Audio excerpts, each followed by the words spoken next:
I was to ask you where you think Dame Ninette de Valois was from, where would you say? Probably Belgium, France, somewhere like that. Maybe if you were knowledgeable you might say somewhere like Mauritius. But would you say County Wicklow in Ireland? Well, if you did, you'd be correct. The mist rolls off the rising dark waters of Poulaphouca, County Wicklow, on a morning in June 1898, settling into the damp crevices of the grey granite at Ballyboy's house. Inside, the air is a thick soup of damp wool, sputtering beeswax, and the sharp metallic tang of a British colonel's disappointment. There is no bonfire tonight. In the local tradition of the West Wicklow gentry, a mountain of wood is usually gathered to herald the arrival of a male heir, a beacon of pride intended to blaze across the lakes to the foothills. But because the newborn is a girl in this case, the wood is dismantled, a stick by stubborn stick, leaving a hollow silence where a celebration should have been. Edris Stannus draws her first breath in a room defined by lineage expectation and a sudden cold absence, inheriting a legacy far heavier than the blankets wrapped around her. Outside, the landscape is a patchwork of sodden fields and defiant Wicklow hedgerows. But inside, the house is ruled by the rigid, outward-facing world of the Anglo-Irish gentry. Her heritage is not merely a matter of geography, it is a philosophy edged into the very flagstones of the kitchen. Here, away from the sterile mahogany of the drawing rooms, the family cook, Kate Finnegan, teaches the 7-year-old Edris the percussive rhythmic clatter of the authentic Irish jig. It is a foundation built not on velvet, but on the uncompromising raw energy of a stone floor. This kitchen is her first classroom, a place where the rhythmic grit of the marginalised provides a survivalist blueprint she would later use to stare down the most formidable directors in Europe. She learns early that while the drawing room demands a certain posture, the kitchen floor demands a certain power. It is a dualism that will define her, the ability to wear the lace of the ascendancy while possessing the iron-shod heels of the kitchen maid. The family's uprooting of 1905 finds the family walking soot-stained cobbles and grand indifferent facades of London, driven by the high cost of maintaining a 1,000-acre estate in a shifting political landscape. The move is a clinical necessity. The big house at Ballyboy's has become a beautiful, expensive ghost. But for Edris, it is a visceral trauma. She performs a private ritual on the day of departure, imagining herself tearing her heart out and leaving it on the nursery windowsill, a silent hostage to the land she is forced to abandon. As 1908 brings her first formal ballet lessons in Walmer, Kent, she begins a transformation that will eventually swallow her birth name. The arrival of 1913 sees Edris Stannus folded away like a worn childhood dress, replaced by the continental artifice of the name Ninette de Valois. This was her necessary masquerade, a French name designed to sell Irish grit to a public that only valued continental grace. She adopts the pseudonym while touring as one of the Lila Field Wonder Children, performing in the smoke-filled music halls of the Edwardian era. It is a grueling, unglamorous life of train journeys and drafty boarding houses, far from the polished floors of Ballyboy's. She is learning the raw rhythmic labour of the stage, dodging the leers of the Lyceum crowds and the indifference of a public that views dancers as little more than decorative distractions. She is hiding Edris Stannus behind a silhouette the public could respect, a branding exercise that allowed her to navigate the deep-seated prejudices of a world that had no place for an Irish girl with a British colonel's surname. The death of her father in the Great War in 1917 severs one of the final anchors to her old life. Lieutenant Colonel Thomas Stannus falls in the mud of France, and with him dies the last vestige of the world Edris was born to inhabit.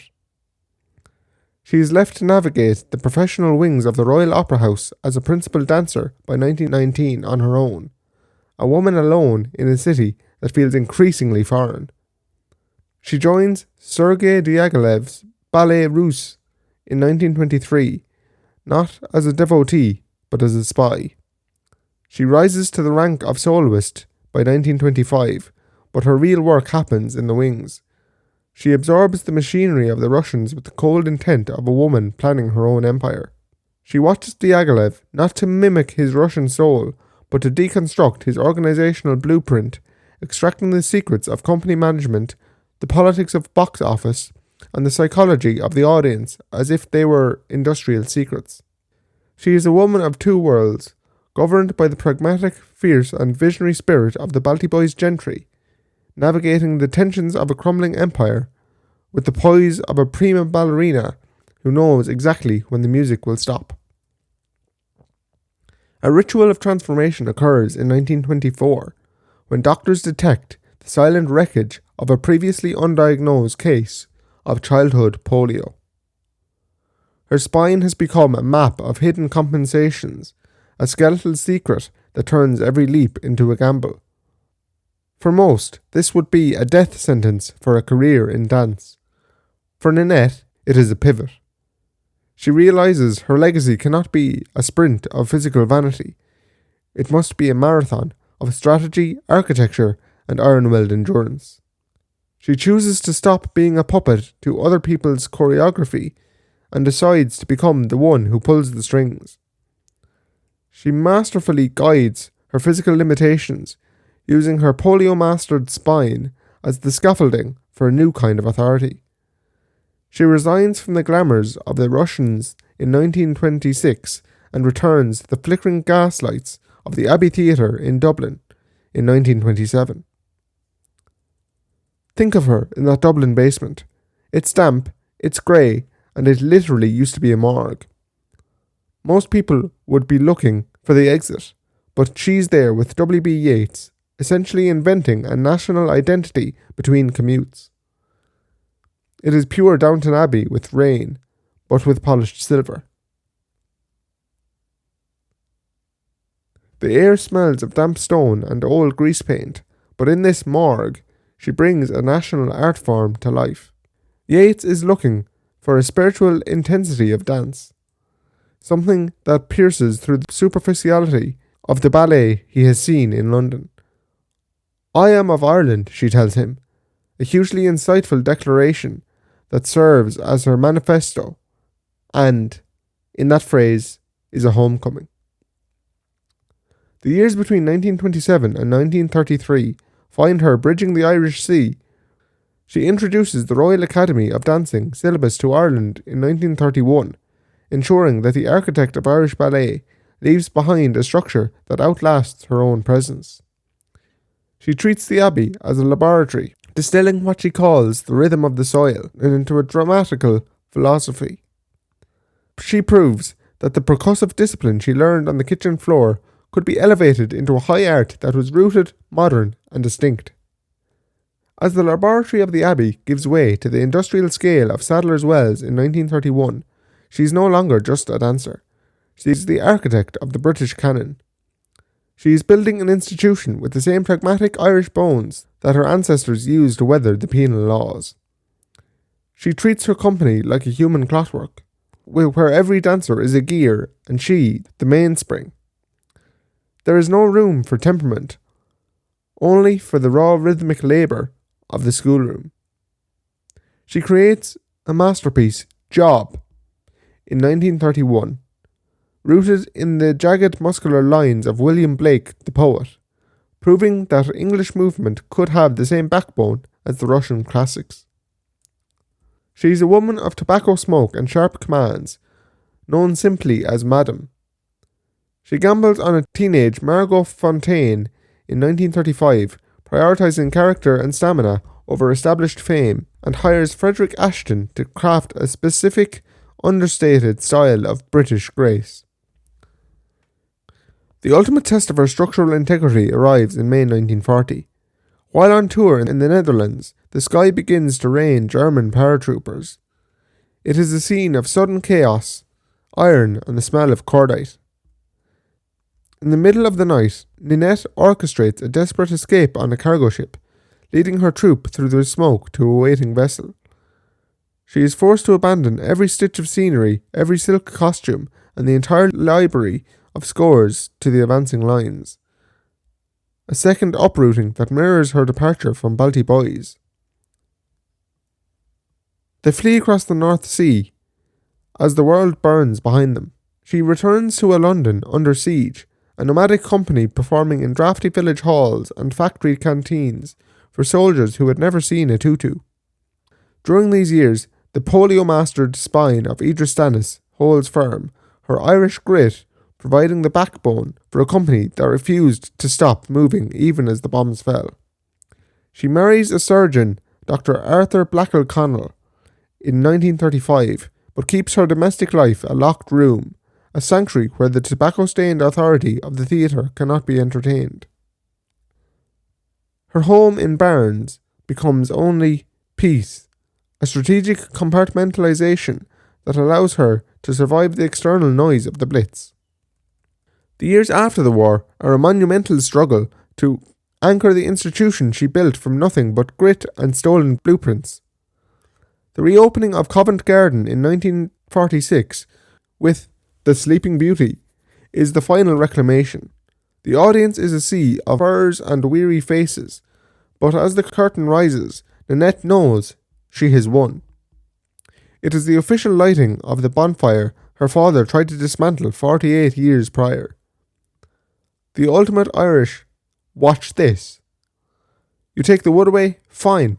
I'll go to London, change my name to something French and fancy so your friends will actually listen to me, and then I'll build an empire out of thin air and polio-scared discipline. When the Royal Charter is granted in 1956, officially creating the Royal Ballet, she is no longer a provincial curiosity. She is the most powerful woman in the world of dance. Leading a quiet private life after this, she survives to 102, passing away in 2001 as a woman of tobacco smoke, sharp observation, and unshakable discipline. She built 3 institutions, managed 2 identities, and provided one core truth, that the grit of a Wicklow kitchen can move the world. To the world, she is the architect of an English tradition, the godmother of a crown jewel of British culture. But to history, she is the Irish heart that taught the empire how to move. She never severed the cord to the peat smoke and grey stone of her birth. Even after her formal retirement in 1963, she remained a patron of the Irish National Ballet, watching as her former students like Septa Cullen and Muriel Kelly premiered landmark works like Puck Fair, weaving Irish themes into classical canon she helped standardise. She took the dismantled wood of her father's disappointment and built a beacon that could be seen across the globe. Today, in the archival silence of the Royal Opera House, the spirit of the Wicklow girl remains the unseen architect of every performance. Visitors to Blessington, County Wicklow, may find her commemorative plaque on a heritage trail, but her true monument is the discipline she instilled. From the Abbey Theatre to the Russian and even Turkish state ballets, her story is a reminder that Ninette de Valois was, first and always, Edris Stannus, a daughter of Ireland who refused to be forgotten. Thank you for listening to the History and Heritage podcast. If you liked that, I would encourage you to follow, like, and share this podcast wherever you can.